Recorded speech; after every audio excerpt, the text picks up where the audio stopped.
serial sandiwara radio Saur Sepuh dalam kisah Singgasana Berdarah.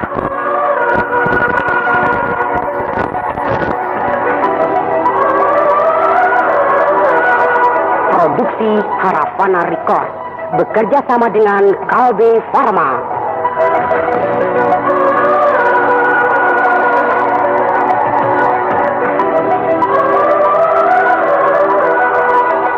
Dipersembahkan oleh Entrostop, obat sakit perut terlengkap, khasiat rangkap.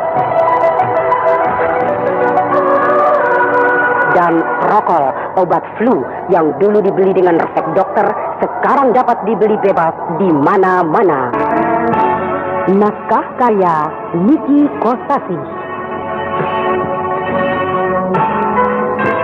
Didukung oleh Ferry Fadli sebagai drama, Adi Julia sebagai Harnum, Wit Hendra sebagai Gardika, Jailani sebagai Kendala, S. Parno sebagai Ringkin, dan M. Husni sebagai penjaga.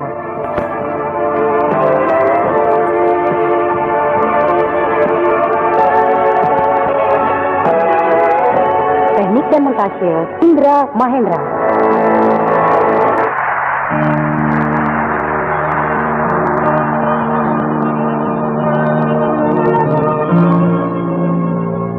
Dalam kisah yang lalu dikisahkan, Brahma dan Harnum yang sedang dalam perjalanan pulang dari kerajaan Kuntala menuju kerajaan Madangkara dicegat oleh sisa-sisa laskar Kuntala yang dipimpin oleh Senopati Rumangsa. Di dalam pertarungan tersebut, Harnum terluka cukup parah oleh 2 buah panah yang mana memaksa Brahma mengundurkan diri dari kancah pertarungan demi menyelamatkan jiwa Harnum. Harnum, terpaksa kita berjalan melewati medan yang sulit untuk menghindari pengejaran pasukan musuh. Bawalah kemana Kakang suka. Selama dengan Kakang, saya tidak takut kepada apapun. Tapi apa, Harnum? Tapi perjalanan kita menjadi sangat lambat karena saya luka-luka. Tidak apa, yang penting selamat. Saya jadi merepotkan Kakang Brahma. Sama saja, Harnum. Kalau aku yang terluka, tentu kau juga akan melindungi aku, bukan? Tentu saja. Saya akan melindungi Kakang sepenuh hati. Kalau perlu jiwa saya jadi taruhannya. Oh ya? Betul. Kenapa kau mau berkorban untukku? Karena saya sayang pada Kakang Brahma. Tapi... Nah, ada tapi lagi. Tapi Kakang Brahma tidak sayang pada saya. Loh? Kakang menolong dan melindungi saya. Bukan karena sayang. Tapi karena memandang kakak saya, Kakang Ajisaka. Kakakmu sahabatku yang sejati. Dan menyaksikan denganku sudah seperti saudara kandung. Nah, iya kan? Saluran nostalgia. Berarti kalau saya bukan drama adiknya Ajisaka, pasti saya dimasa bodohkan oleh Kakang. Harnum, aku sayang padamu. Tahu banyak kau sebagai adikku yang harus aku lindungi. Cuma sebatas sayang pada adik? Iya. Hanya sampai di situ? Iya. Ya, tidak apa. Daripada tidak disayang sama sekali, dianggap adik juga tidak apa-apa. Untuk tahap permulaan, lama-lama mudah-mudahan saja rasa sayang pada adik itu berkembang jadi sayang pada terserahlah. Kau ini gadis yang pemberani, Harnum. Selain berani menempuh bahaya, juga berani di dalam mengutarakan isi hati. Dari dulu kan saya sudah bilang, saya tidak suka munafik. Pasti mereka belum jauh. Ayo kurung tempat ini. Itu mereka. Iya, Senopati Rumangsa.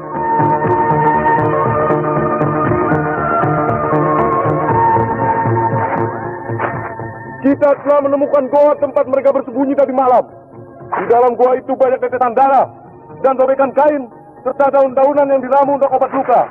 Berarti mereka belum jauh, sebab yang perempuan itu luka parah. Cepat menyebar, kepung lapat.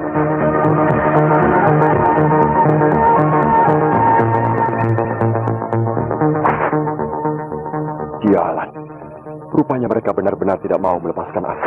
Kakang seorang raja yang memiliki ilmu kedikdayaan yang sangat tinggi. Kenapa harus takut oleh pasukan kecil itu? Mereka bukan pasukan penjahat. Mereka berbuat begitu didorong oleh rasa cinta pada tanah air. Sebenarnya mereka pejuang. Tapi sayang, pejuang kesiangan. Iya, sebenarnya kita pernah menjadi seperti mereka. Tapi sasaran kita jelas. Menumpas kezaliman. Tapi sasaran mereka ngawur. Terlalu menuruti kata dendam. Apa boleh buat? Mereka yang memaksa aku harus bertindak. Kakang akan menghancurkan pasukan patriot itu? Tidak. Hanya sekedar mengusirnya supaya enyah dari jalanan kita. Aku akan mengerahkan ajian malih rupa. Ya, tepat. Pasti mereka akan bubar ketakutan.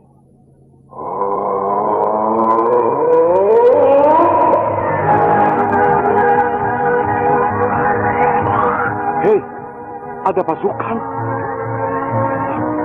Pasukan dari mana itu? Jumlahnya banyak sekali. Berbaris dengan rapi menuju ke sini. Hah? Brahma? Pasukan Brahma? Oh, Dewata yang agung. Pasukan itu terdiri dari Brahma. Semua sama. Semuanya Brahma. Oh, apakah aku tidak sedang bermimpi? Ada ratusan manusia, tapi semuanya sama dan serupa. Ilmu sihir. Ya, ilmu sihir. Lari!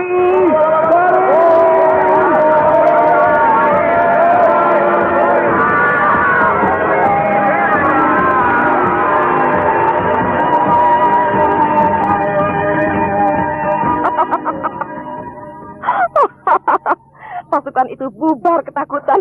Nah, dikatakannya aku mempergunakan ilmu sihir. Tentu saja, Kakang. Sebab ajian malih rupa itu memang aneh. Kakang bisa berubah wujud, bertambah menjadi beratus-ratus Brahma. Nah, musuh sudah nyah. Ayo, kita meneruskan perjalanan. Baik, Kakang.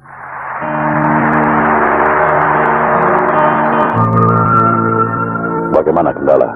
Penjaga-penjaga itu berbicara sesama temannya, mengatakan semua pasukan asing sudah ditarik dari pusat kerajaan Kuntala. Bagus.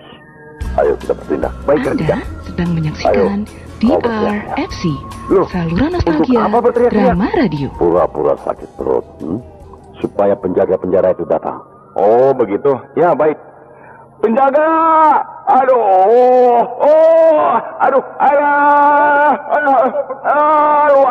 Ingin ke belakang. Perutku sakit. Macam-macam saja.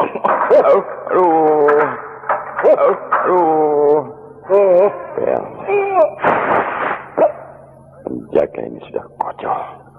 Cepat, buka gemboknya.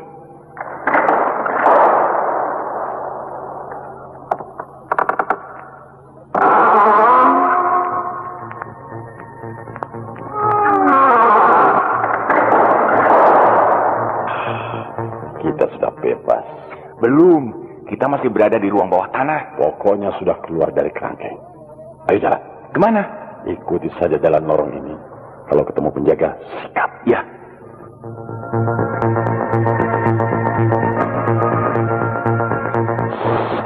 Ada penjaga? Alah, cuma 5 orang. Enteng. Ya.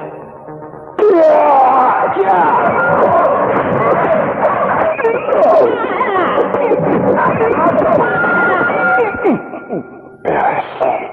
5 orang penjaga di kartu pertama ini sudah almarhum semuanya. Ya. Ayo, terus jalan.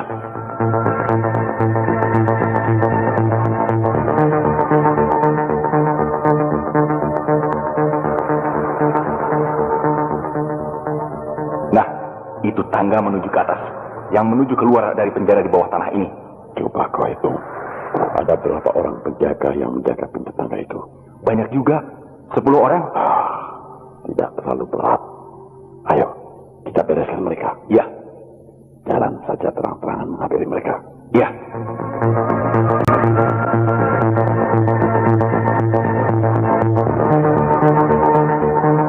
Hei, siapa kalian? Halo, apa kabar? Kau Temenggung Gardika dan Senopati Kendala. Iya. Tangkap, tangkap.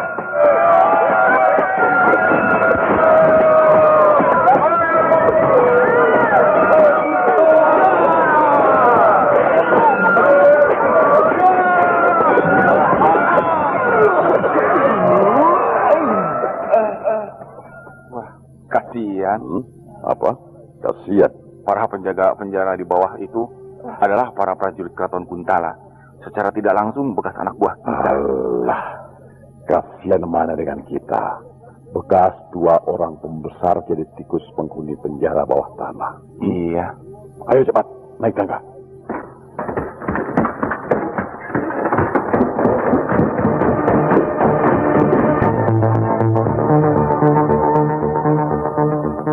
Kita sudah sampai di ujung tangga bagian atas. Berarti kita sudah tiba di luar. Tapi pintu keluar itu tertutup dan kita tidak punya kuncinya. Pintu ini besar dan tebal. Dibuat dari kayu pilihan yang tebal dan dilapisi oleh lempengan besi. Meskipun aku memiliki ilmu kedikjayaan, tapi aku tidak akan mampu menjebol pintu ini. Mungkin para penjaga itu menyimpan kuncinya. Baik, akan aku cari di antara mayat-mayat regu penjaga itu. Ada apa? Di balik pintu ini ada suara langkah-langkah orang banyak. Mungkin mereka regu penjaga yang akan melakukan aplus, mengganti tugas jaga. Bagus, kita tunggu. Kebetulan, pasti mereka akan membuka pintu ini. Begitu pintu ini terbuka, langsung kita gempur mereka. Ya.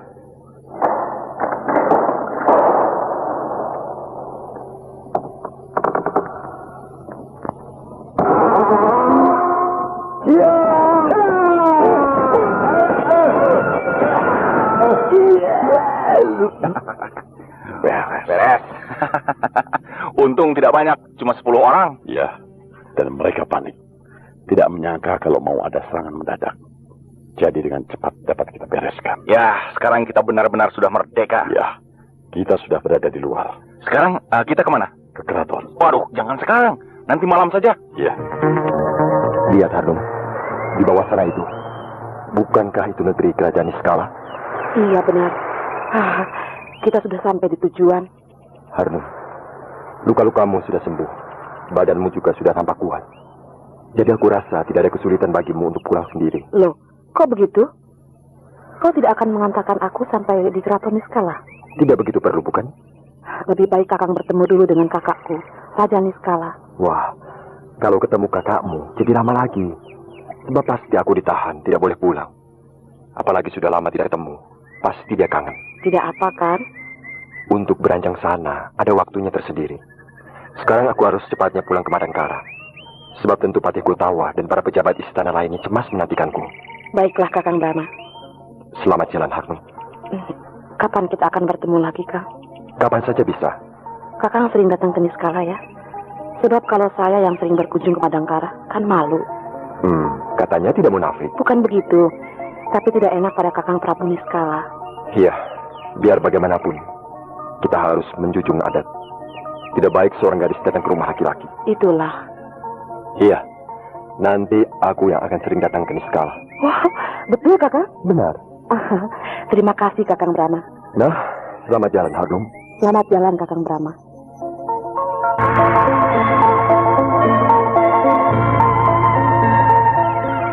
Dan sekarang, Harnum pasti sudah sampai di keraton Niskala. Jelas anak itu jatuh cinta padaku.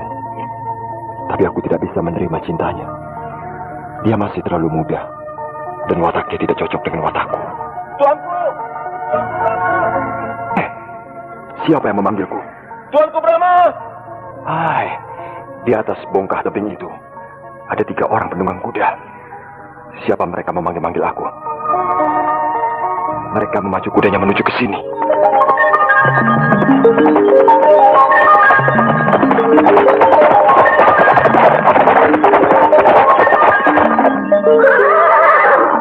Oh, Tuanku Brahma. Panglima Ringkin. Tuanku, hamba mencari Tuanku. 3 hari 3 malam, hamba menunggu di sekitar sini. Ada apa, Panglima? Kelihatannya kau panik. Sri Baginda Maharaja Kuntala tewas. Hah? Wafat? Bukan wafat, tapi tewas, Tuanku. Tewas? Dibunuh oleh Temunggung Gardika dan Senopati Kendala. Ringkin, Tumenggung Gardika dan Senopati Kendala di penjara bawah tanah. Mereka melarikan diri, lalu membunuh Sri Baginda Maharaja Kuntala. Sedang menyaksikan DRFC. Izinkan hamba pergi ke Kuntala untuk menangkap mereka. Tidak, Panglima. Aku sendiri yang akan menangkap mereka. Tuanku sendiri? Ya, ini tanggung jawabku dan juga kesalahanku. Semua raja sekutu menghendaki Gardika dan Kendala dihukum mati. Tapi aku tidak setuju. Akibatnya jadi begini. Berarti aku yang harus bertindak. Tapi Tuanku, sekarang juga aku akan kembali ke kerajaan Kuntala. Dan kau cepat kembali ke kerajaan Madangkara. Pimpinan kerajaan Madangkara aku serahkan pada Patih Kultawa. Daulat, Tuanku.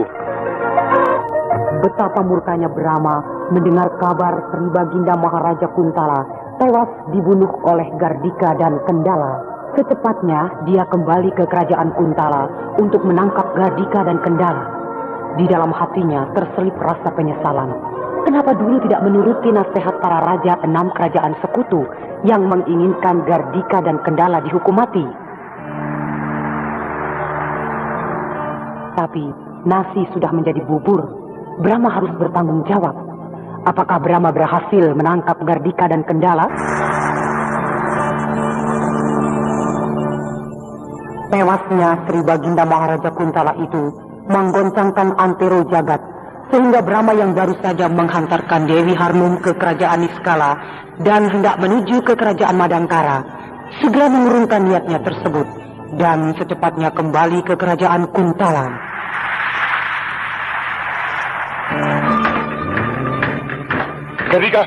Gardika. Ada apa, Kendala? Gawat. Gawat bagaimana? Brahma datang. DRFC. Iya, dia ada di penginapan Tigra. Kok ada di penginapan? Bukannya di keraton? Justru hal itu yang membuat saya bingung. Rupanya dia datang ke sini benar-benar mau menangkap kita. Sebab kalau kedatangannya untuk menyatakan bela sungkawa, semestinya berada di keraton. Lalu bagaimana?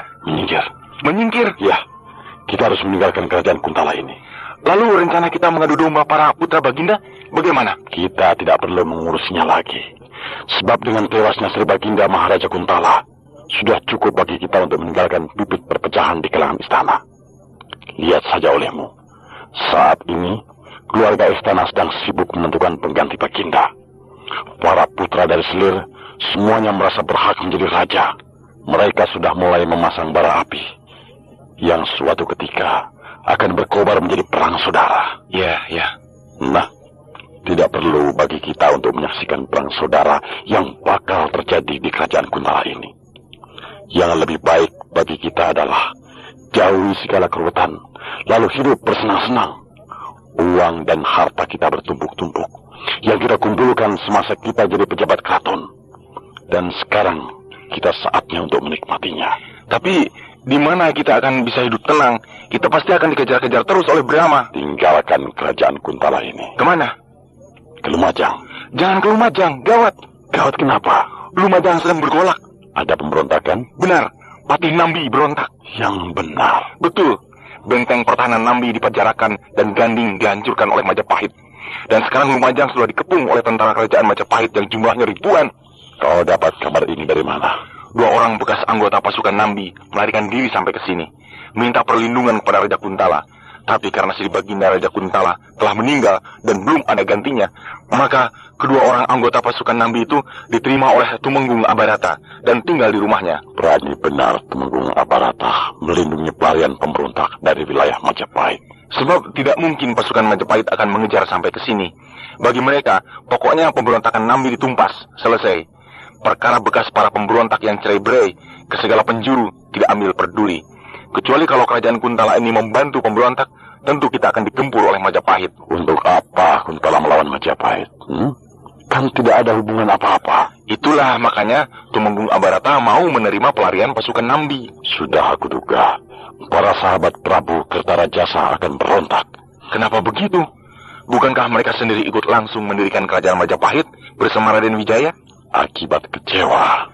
Kecewa karena apa? Bukankah mereka sudah diberi imbalan jasa atas pengorbanan mereka ketika ikut menderita bersama Raden Wijaya? Ranggalawe, Lembu Sora, Nambi, dan lain-lainnya. Mereka semuanya diangkat menjadi pejabat tinggi keraton. Nambi menjadi patih, Lembu Sora juga patih di kerajaan bawahan Daha, dan Ranggalawe menjadi rakyat mantri Nusantara. Nah, disitulah letak kecewanya Ranggalawe. Maksudmu? Ranggalawe mengincar kedudukan patih. Tapi Raden Wijaya mengangkat Nambi menjadi patih Majapahit.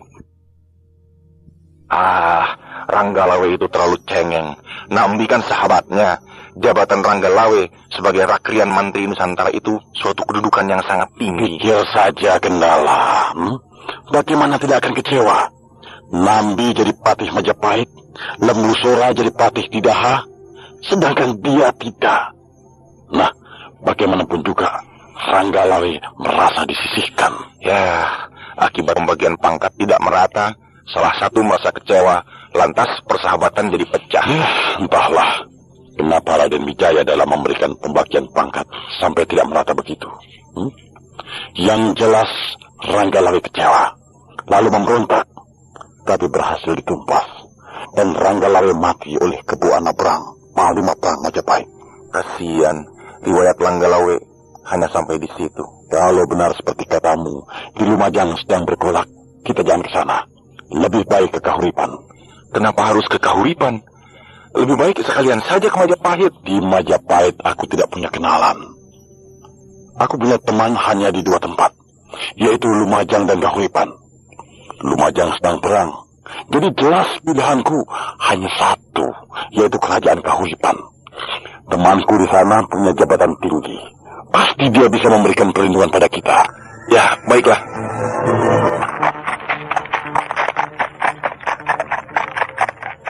Nah, di depan itu desa Kagenangan. 10 hari 10 malam kita melakukan perjalanan beresa. Di desa Kagenangan itu kita bisa istirahat sepuasnya. Apa ada penginapan? Tidak ada. Tapi kita bisa menyewa sebuah rumah penduduk untuk sekedar istirahat 3 atau 4 hari. Ya.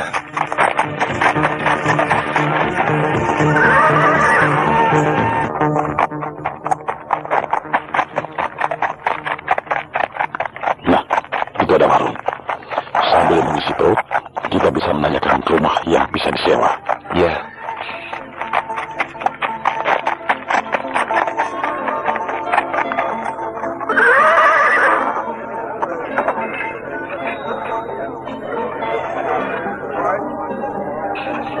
Wah, ramai juga pengunjung warung itu. Banyak pengunjungnya. Ayo.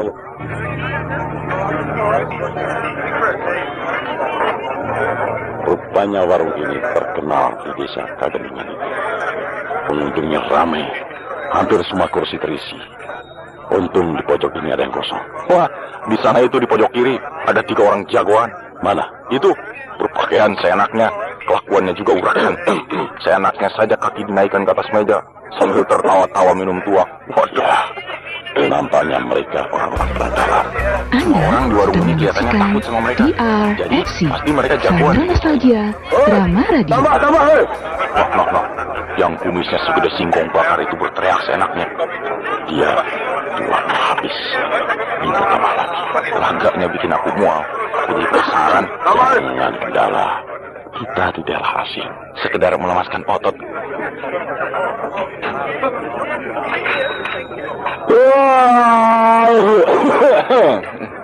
Gila kau kendala. Wah, kenceng banget. Sampai semua orang menoleh. Sengaja. Aduh, bangsat. Nah, si kumis baplang marah. Tenaganya boleh juga. Meja dan kursi sekali tenang berantakan. Nah, dia kesini. Siapa kau? Manusia. Aku tahu kau bukan sapi. Syukur. Apa maksudmu kau menguap keras-keras, Ngantuk. Kamu jadi jagoan di sini ya? Yaelah, dari dulu juga saya sudah jadi jago. Kau menantang aku. Aku Silangor, jago desa Kagenangan ini. Oh, kau jagoan juga? Pantas kumismu gede banget. Aduh.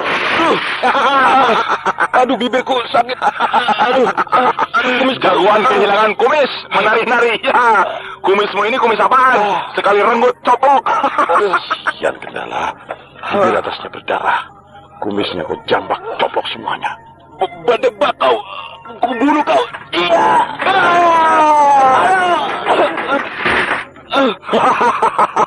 Lihat, si kumis baplang sudah semaput. Ayo kalian berdua temannya, maju.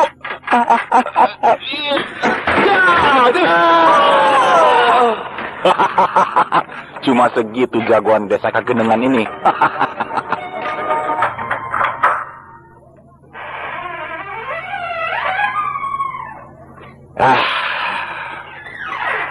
Lumayan.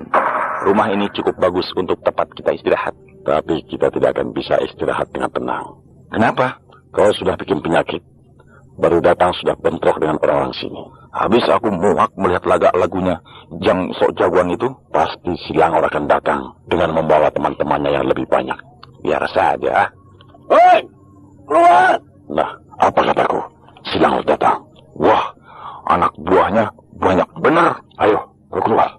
Pantas dia berani berteriak-teriak menantang. bawa teman banyak sekali.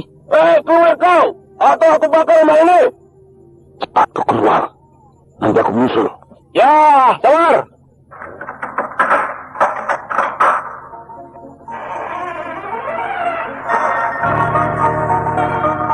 Nah, ini dia nih yang menjabak kumisku di warung itu.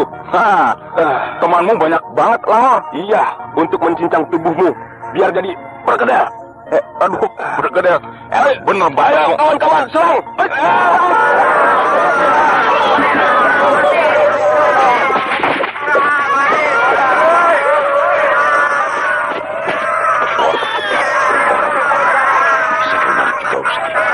Baik, aku bantu dia.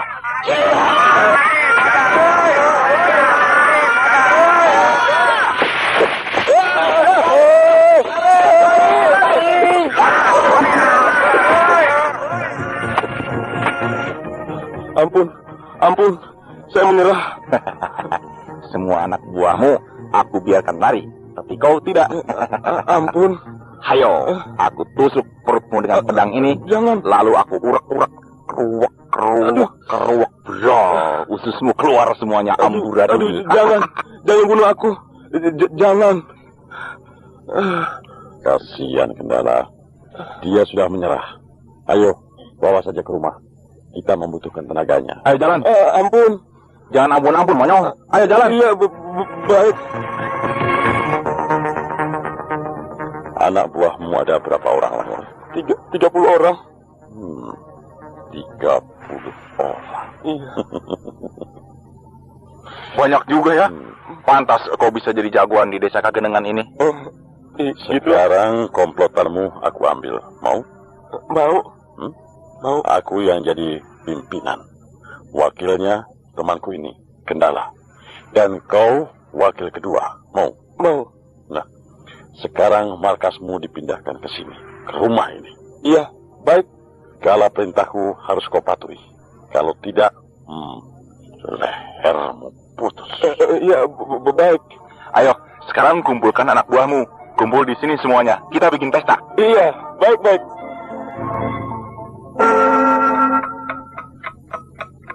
Anda flu, pilek, sakit kepala, demam, saatnya Anda minum Procol. Procol, obat flu resep dokter yang dijual bebas. Procol, cepat berkhasiat, Anda pun cepat sehat. Ya, Dika. Ada apa, Kendala? Aku rasa kita tidak perlu ke Kahuripan. Di sini saja sudah enak. Enak bagaimana? Kita punya anak buah banyak. Semua penduduk desa Genengan ini takut pada kita. Bahkan kepala desanya tunduk pada kita. Nah, mau apa lagi? Kita bisa menjadi penguasa di desa Kagenengan yang subur ini. Desa ini desa kecil. Saluran nostalgia, jauh dari Rama kota. Radio. Aku tidak tertarik jadi penguasa desa. Kita kan memiliki uang dan harta sangat banyak. Kita bisa membangun desa Kagenengan ini menjadi sebuah kadipaten. Terlalu lama, Kendala. Mengembangkan sebuah desa untuk menjadi sebuah desa yang besar dan ramai setingkat dengan kota kadipaten. Oh, tidak mudah, Kendala. Sebab membutuhkan syarat-syarat tertentu. Bisa makan waktu berpuluh-puluh tahun. Ya, kalau umur kita panjang. Kalau pendek. Iya ya, kita sudah keburu tua. Lagi pula, desa Kagenengan ini bukan tanah air kita. Buat apa susah payah membangun negeri orang? Kalau mau, bangun saja sebuah desa di negeri kita sendiri. Di kerajaan Kuntala. Iya, kau benar. Tapi sampai kapan kita tinggal di desa Kagenengan ini? Tunggu sampai panen. Walah, panen kan masih lama, 1 bulan lagi. Tidak apa. Sebab kalau panen, kita akan mendapat upeti dari warga desa ini. Nah, harta kita semakin bertumpuk-tumpuk, bukan? Harta kita sudah banyak. Buat apa lagi menumpuk harta? Ingat, Kendala. Kita akan pergi ke negeri orang. Di Kahuripan, belum tentu kita akan cepat dapat pekerjaan. Atau bahkan karena sesuatu hal, terpaksa kita ke Majapahit. Nah, di Majapahit kita tidak punya sanak famili. Teman pun tidak. Jadi kita harus berusaha sendiri. Tapi karena kita punya uang dan harta yang banyak, semuanya tidak jadi masalah. Di Majapahit kita bisa menjadi saudagar yang kaya raya. Ya, aku setuju.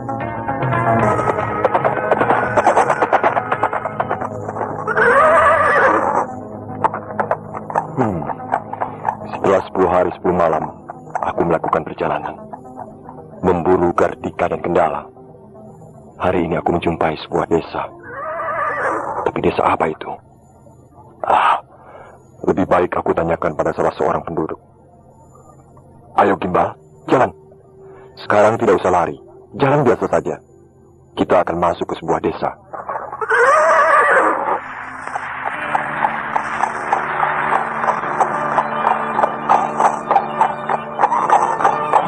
Ya, aku akan mampir ke sana.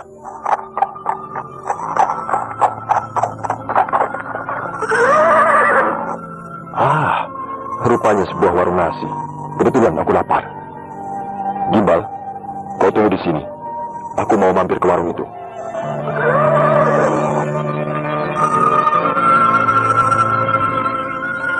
Sampurasun. Sampes. Makan, Pak. Baik, Nak. Desa apa ini, Pak? Desa Kagenengan, Nak. Oh ya? Sama sekali saya tidak mengira kalau desa ini desa Kagenengan, sebuah desa yang termasuk wilayah kerajaan Singasari. Iya. Dulu memang desa Kagenengan ini termasuk wilayah kerajaan Singasari, Nak. Tapi karena sekarang Singasari berada di bawah kekuasaan kerajaan Majapahit, nah, maka langsung desa ini di bawah Majapahit. Ya, begitu. Saya dengar Singasari diserbu oleh kerajaan Daha. Lalu kerajaan Daha dikalahkan oleh Majapahit. Sekarang kerajaan Singasari hanya tinggal sisanya saja, Nak. Tenggelam oleh kebesaran Majapahit. Iya, Pak. Anak dari mana? Kelihatannya dari jauh ya? Saya dari Kuntala, Pak. Oh, iya. Jadi anak ini orang Kuntala ya? Begitulah, Pak. Jauh-jauh datang kemari. Ada apa kiranya, Nak? Mencari penjahat. Penjahat? Betul, Pak. 2 orang penjahat yang sangat berbahaya. Saya ditugaskan oleh Raja Kuntala untuk menangkapnya. Menurut perhitungan, mereka lari ke wilayah timur ini, Pak. Lalu saya ikuti. Oh, apakah 2 orang penjahat itu orang Kuntala juga? Betul, Pak. Mereka adalah orang-orang Kuntala. Apakah mereka ya? Bagaimana, Pak? Apakah Bapak pernah melihat mereka? 1 bulan yang lalu, Nak. 2 orang Kuntala datang ke sini. Oh ya? Iya. Yang satu tinggi kurus, yang satunya tinggi kekar. Mereka berpakaian bagus-bagus dan uangnya sangat banyak sekali. Di warung saya ini, mereka bentrok dengan si Langor, pemimpin komplotan Bunglon Ijo. Lalu? Iya, komplotan Bunglon Ijo itu diobrak-abrik, dihajar, tunggang langgang mereka dan menyerah. Waduh. Lalu sekarang kedua orang Kuntala itu yang jadi pimpinan komplotan Bunglon Ijo. Di mana sekarang mereka, Pak? Markasnya di sana, di Simpang 3. Anak jalan terus ke sana ya. Nanti ada jalan Simpang 3. Nah, di sebelah kiri ada sebuah rumah batu yang besar dan bagus. Nah, disitulah mereka tinggal. Bagus. Terima kasih, Pak. Saya segera akan ke sana. Hati-hati, Nak ya.